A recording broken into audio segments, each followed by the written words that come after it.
This is Charlie Parsons for Boxing Social in association with William Hill and Empire Fight Store. I am delighted to be joined by the Don himself on Zoom. It's Sunday, just said, a little bit worse for wear. The introductions are fantastic, Charlie. As always, even it's a Sunday, you're quick, you're sharp. Baby, it's on. It's on, people.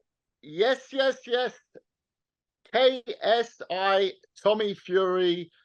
It's on, part of this huge doubleheader, double main event from Manchester, exclusively live on the Zone, worldwide on October the 14th.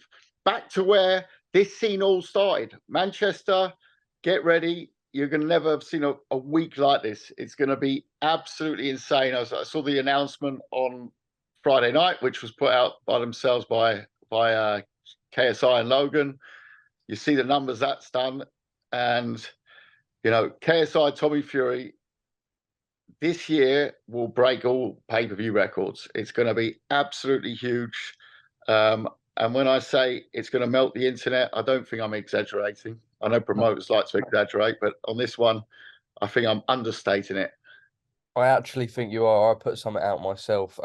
Even just the main event with the addition of Logan Paul, it is an absolute monster. This one is one of the biggest pay-per-views in recent history. Yeah, I'd say the numbers are going to be up there with all pay-per-views. It's going to be insane. And, you know, it's going to have so many eyeballs to the sport. I think also with the KSI Tommy Fury fight, I think you're going to get some traditional boxing fans as well. Mm-hmm. You saw that around the Jake Paul Tommy Fury fight. You know, so excited. It's been 4 months to get this deal, 5 months to get this deal done. It's obviously a very complex deal when you've got big names like KSI Tommy Fury, Logan Paul, and one more, which will be shortly announced as well. Not quite. Don't want to do it all at once. You know, everything's. I won't push you on Logan's opponent then. Are you able? Well, I'd say in about a week today we'll be ready. But no, it's all signed, all sealed. But we also realise that this event is so big that we're not going to put everything out at once. That would sort of spoil the fun. You know, come on, give us our dues. We've done 6 months' work on this. At least give us a couple of announcements around it. It's that big. Well, I feel like I know Logan's opponent, and I was going to put you on the spot, but I'm not going to now because of it. I'm gonna let you have that. I've seen a couple of names. One or two. I was going to say one or two are right. It sounds like he's having a tag team fight. You never know with misfits, but it's not a tag team. I'll confirm that today. It's not a tag team fight. Kalle, let me ask you about that fight, KSI Tommy Fury. From sort of insider, there was like times where there would be like a handshake agreement and then it would carry on, and it almost felt like it was going back and forth forever. Like you just said to me now, months in the process. How delighted are you to have it over the line? And what were the sort of final days like? I imagine as stressful as it was, you're a man who's got a spring in his step. Yeah, you know what? It was less stressful as people see it from the outside. You know, there was a bit of a thing around the weight, but to be fair, it's been good dealing with Big John. We've got an excellent lawyer, Robert Davis, as well, who helps them. And, you know, I went up to meet them in Morecambe. Fantastic place, by the way. Met the whole family. It was a very interesting meeting. As one of those meetings you wish there were cameras on it. It was good fun. And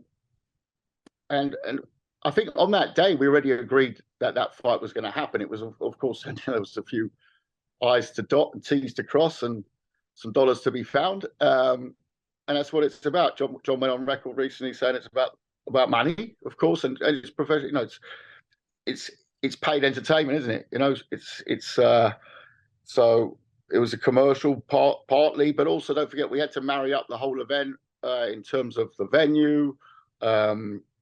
Also in terms of, you know, getting Logan on it. We really wanted that for the US side of things as well, to make this really that global event. So I got to say the Furies have conducted themselves well. They're good negotiators. But in the end, we're delighted that we made it across the line. It has been a long ride, but it's all worth it. It will all be worth it on October 14th.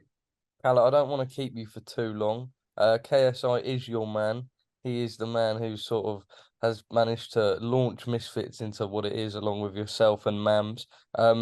It is a huge step up. I was speaking to Eddie about it earlier in the week. When we saw Jake and Tommy, we almost thought, Tommy was the favourite, but we thought that there was a little step up. This feels like a really huge jump. Do you see it that way? I think he's putting the hours in the whole time. Alexis and Marios, his trainers, they travel with him.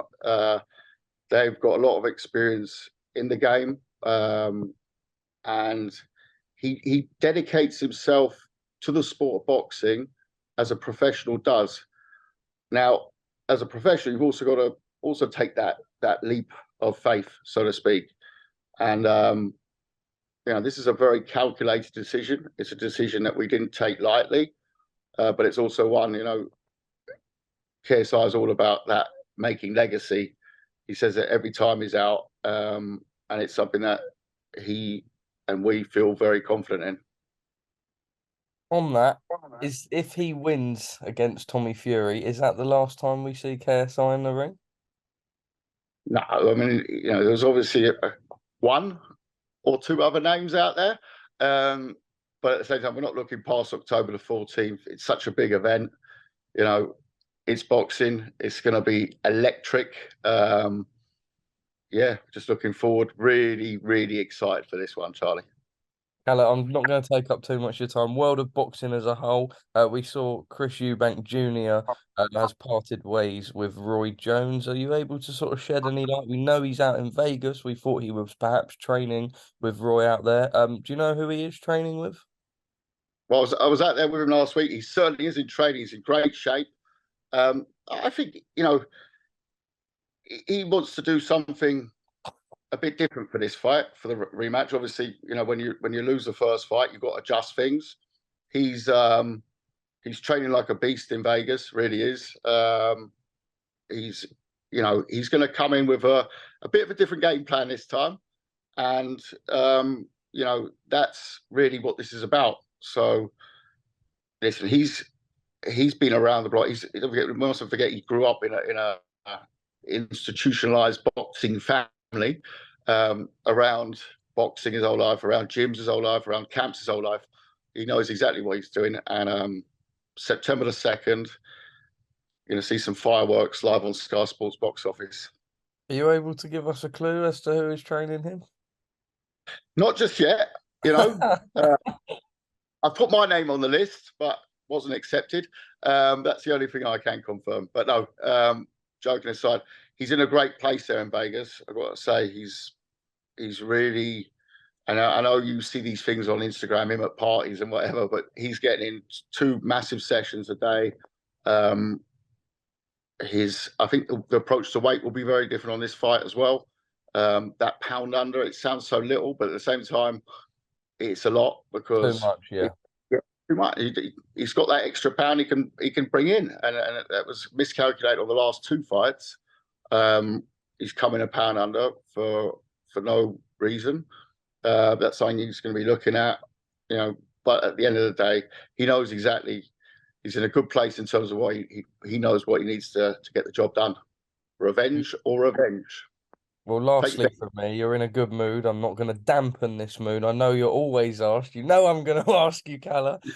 Conor Benn. I do an interview about being. I think something. There's never been a fighter who I haven't promoted, who I've talked more about in much about 10, 12 months. Yeah, you can do it with a smile on your face this time around. I think what everyone else has said or seen, not more, not less. What we'll wait and see is it now official that the British Ball has given back his license? That's the things that we'll be looking at, of course, from our side. But right now, we're in terms of Eubank, we're very fixed on September the 2nd. I saw Josh Kelly put up "Welcome to 154." That's always been a talks about fight. It's a cracking fight. He's certainly got options out there. big name. But like I said, let's see when that license gets reinstated. Just quickly then, no regrets waiting a little bit longer for the clearance. I know that sort of Eubank Benn would have been a huge fight. We're not we're not in Vegas right now. We're not at the poker table, you know. And to be fair to them, they weren't pushing like people think they were. I think that's a bit of media hype, which you need to do around a promote boxer's career. There's nothing wrong with what they've done media wise, but pushing fights to keep his name relevant. Totally get that. And hey, if they got their license back, I guess they're back at the table. But at the same time, no, it wasn't. It wasn't on the table, so it wasn't a decision. Oh, should we have waited? Should we have waited that? No, and again, the dates that were bandied around, sort of September, mid-September date, that wouldn't be possible now, would it? Because we'd still have to wait a couple of weeks. They've got to wait for this appeal process, so we'd be looking anyways at November, Yeah, December. can't live on maybes. And once we've got the job done and around in September, he'll be fresh as a daisy, ready to go next week. So not a problem. All right, That was Kalle, I'm gonna let you. tongue in cheek there.